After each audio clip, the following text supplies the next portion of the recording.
포르쉐 카이엔이랑 가격면에서는 겹치는 부분이 있지만 성향은 완전 달라요. 이 차는 오프로드의 가능성도 있으면서 스포츠성이 강한 그런 도시명 SUV라고 볼 수 있습니다.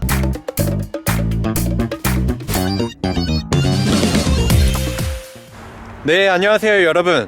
차의 맛을 위한 자동차 리뷰입니다. 오늘 제가 가져온 자동차는 랜드로버의 레인지로버 스포츠고요. 이 차는 23년형 모델이고 1억 6천만원 정도 하고요. 풀체인지가 된 지 좀 됐습니다. 보면 옵션 사양은 오토 바이오그래피에 22인치 휠이 들어있고요. 에어 서스펜션이 적용이 돼 있어서 지금 차고는 좀 낮게 설정되어 있는 편입니다. 레인지로버는 벨라, 스포츠, 보그 이렇게 나오는데요. 스포츠 모델은 보그에 비해서 약간 스포츠성이 강한 모델입니다. 7인승은 아니고 5인승인 것 같고요.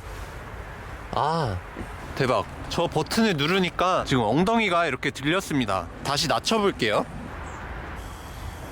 올라가는 건 엄청 빨리 올라가는데 내려가는 건 조금 천천히 내네요. 네, 이 친구는 뭔가 짐을 싣거나 이렇게 할 때 도움이 되는 것 같고요. 이 와이어를 활용해서 짐을 적재할 수 있습니다. 트렁크가 상당히 넓은 편이고 포르쉐 카이엔보다 확실히 트렁크가 넓습니다. 접는 것도 이렇게 전자동으로 되고요. 풀플랫은 아니지만 약간 여기 경사가 있거든요. 경사가 있는데 그래도 이렇게 누웠을 때 나쁘지 않은 공간감을 보여주고 있고, 패밀리카의 필수품이라고 할 수 있는 그물망도 들어있고, 그리고 에어백이 여기까지 있네요. 그리고 에어컨 송풍구는 이 위쪽에 있는 게 좀 특이합니다. 위쪽에 있고 가운데 쪽에 있고. 그러면 뒷자리를 한번 가볼게요. 뒷자리에 이렇게 앉으면 공간이 상당히 좋고요. 뒷자리 시트를 컨트롤하는 게 전동입니다. 이것을 통해서 조절을 할 수가 있고요. 이 뒷자리 의자 각도는 왼쪽과 오른쪽 독립적으로 조절을 할 수가 있습니다. 이 하단부에 드라이브 샤프트가 지나가는 게 높이가 그렇게 높지 않아요. 그래서 가운데 앉아도 이렇게까지 올라오는 SUV에 비해서 나쁘지 않습니다.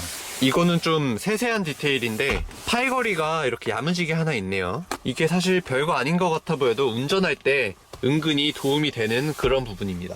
그러면 키 온을 한번 해볼게요. 참고로 지금 무선 카플레이가 되고 있고요. 이쪽에 네이버 지도가 켜져 있고, 이 계기판 디스플레이에도 카플레이에서 쓰는 이 그래픽을 그대로 쓸 수 있어요. 티맵을 쓰면 여기 티맵이 나오고, 네이버 내비를 쓰면 네이버 내비가 여기 나옵니다. 그리고 요거는 디지털 백미러죠. 그리고 뒷자리 사람을 위한 모니터가 2개가 있고요. 랜드로버 차들이 이런 디스플레이 쪽에 구형 모델들이 장구장으로 이슈가 많았는데, 이런 디스플레이들을 디스플레이 강국인 한국의 LG 디스플레이에서 전담을 해서 만들었다고 해요. 그렇기 때문에 요즘 나오는 랜드로버 모델들은 디스플레이와 관련된 품질 이슈는 좀 적은 편이고요. 엔진 장고장도 좀 이슈가 있었는데, 원래는 랜드로버에서 디젤 엔진이나 6기통 엔진을 포들 걸 썼대요. 근데 요새 나오는 랜드로버들은 BMW와 기술 제휴를 통해서 훨씬 더 이런 장고장이나 품질 면에서 개선이 많이 되었다고 합니다.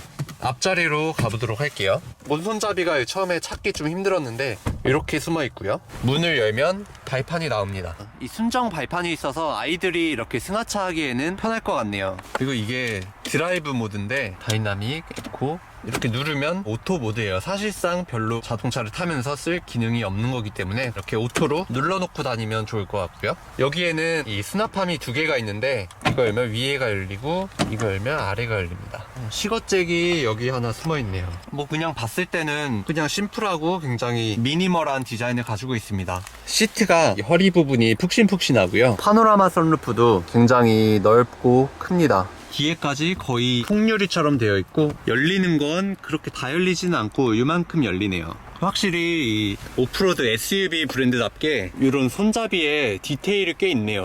여기 보면 안에 경첩으로 다 만들어져 있고요. 고급차의 상징 전동식 스티어링 휠 조절 이런 게 있고, 이런 에어컨 조절하는 거, 이쪽에 약간 물리 버튼 같은 이런 버튼이 있는데 24년형부터는 이게 없어지고 터치 컨트롤로 바뀐다고 하네요. 기어봉이 구형 랜드로버들은 여기가 그 동그란 이런 다이얼로 돼 있는데 다시 이렇게 손으로 잡을 수 있는 기어봉으로 돌아왔습니다. 이게 좀 유용한 기능일 것 같은데, 냉장고 기능이 있어요. 여름철에 꽤나 유용한 기능일 것 같고요. 무선 충전기가 여기 있네요. 이렇게 안에 숨어져 있고요. 브레이크는 그냥 브렘보 로고를 박아놨네요. 브레인보에 4피스톤 브레이크가 적용이 되어 있고요. 20인치 스콜피온 지로라는 사계절 타이어가 달려 있습니다. 옆에서 봤을 때 지상고가 이 정도인데 요걸 한번 올려볼게요. 시동을 걸고 차고를 올려볼게요. 오프로드 2 지상고, 아마 제일 높은 지상고 보겠죠? 아까 전에 봤을 때보다 훨씬 더 진정한 SUV가 된 그런 모습이고요. 차고가 지금 주먹 1.7개 정도 올라갔습니다. 도강을 할 수 있는 높이가 90cm라고 해요. 꽤나 높이 올라간다고 볼 수 있는 거죠. 라이트는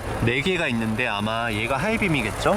차량 하부를 보면 확실히 커버링이 잘 되어 있고요. 신형 랜드로버들은 BMW 엔진 이런 걸 썼다고 하는데 엔진룸 안에서 BMW의 기지를 찾아보도록 하겠습니다. 막 대놓고 BMW라고 써있진 않는 것 같네요. 이를 열면 아마 BMW의 냄새가 나지 않을까 싶은데요. 어디 봅시다. 참고로 이 차는 직렬 6기통의 싱글 터보를 가지고 있는데요. 네, 이 차는 대놓고 BMW 엔진을 그대로 쓴 건 아니고 직렬 6기통 CT6에 대한 이런 데이터를 줘서 그거를 바탕으로 랜드로버가 다시 만든 그런 것이라고 볼 수 있습니다. 보면 이쪽 엔진룸 커버 안에도 흡음재가 꽤나 많이 들어갔는데 이것만 보더라도 이 차가 고급차고 이런 진동이나 소음 면에서 신경을 많이 썼음을 알 수 있는 그런 부분이죠. 근데 이 흡기 포트가 이렇게 양쪽에 있는 건 이건 약간 BMW 감성이긴 하네요. 그리고 이 스트럿바가 이쪽에서 이렇게 알루미늄으로 상당히 튼튼하게 되어 있고요. 이쪽에 보면 차에 이런 뼈대가 바로 보이는데 경량화를 위해서 약간 그 알루미늄이나 그런 게 아닌 것 같은데요. FRP 플라스틱 그런 소재의 느낌이 들고 이 본넷 안쪽에도 흡음재가 이렇게 많이 들어가 있습니다. 그리고 레치는 이쪽에도 있고 이쪽에도 있고 양쪽에 있는 타입이고요. 지상고를 높여 놓으니까 이 시야가 굉장히 잘 보입니다. 후진을 넣게 되면 360도 카메라가 이렇게 나오고요. 오프로드를 누르면 오! 대박. 이 차의 하체 부분이 이렇게 카메라가 보입니다. 그 바닥을 볼 수 있어요. 오프로드 할 때 약간 돌이나 나무 이런 거를 보라고 해놓은 기능 같은데 나뭇잎 있는데 가볼게요. 우와 대박. 하부에도 카메라가 있나봐요. 이쪽 디스플레이는 포커스, 내비게이션이랑 속도를 같이 볼 수 있는 이런 데가 있고요. 다이얼로 하면 그냥 일반 자동차 같은 다이얼도 할 수가 있습니다. 그러면 이제 주행 리뷰를 시작해 보도록 할게요. 이 자동차는 3000cc 터보 엔진을 가지고 있고요. BMW 감성처럼 실키6 엔진, 직렬 6기통 엔진을 가지고 있습니다. 이 차는 P360이라는 모델이고요. 지금 에어 서스펜션으로 차고를 오프로드 2로 올려놓은 상태예요. 그래서 지금 굉장히 시야가 좋고 이런 세팅이나 이런 것도 일반 SUV랑 조금 다른데요. 지금 제가 처음으로 느껴지는 거는 엑셀을 밟았을 때 이런 반응 속도를 한 발짝 늦게 세팅을 해둔 것 같아요. 이 차로 뭐 어차피 경주를 하는 차는 아니고 승차감이나 주행성 이런 게 더 중요한 자동차다 보니까 일부러 반응 속도를 그렇게 빨리빨리 만들어둔 것 같지는 않습니다. 직렬 6기통이라 상당히 엔진 필링이나 이런 게 V6 엔진보다 훨씬 더 부드럽다고 느껴지고요. 이 차의 가격은 1억 6천인데 이 가격대면은 가장 많이 비교가 되는 자동차가 아마 포르쉐 카이엔일 거예요. 저는 개인적으로 포르쉐 팬이라서 스포츠 드라이빙 이런 면에 있어서는 포르쉐 카이엔을 선호하지만 이 차는 승차감도 카이엔보다 더 부드럽고요. 실내 공간이나 트렁크 공간도 조금 더 넓은 것 같은 느낌이 들어요.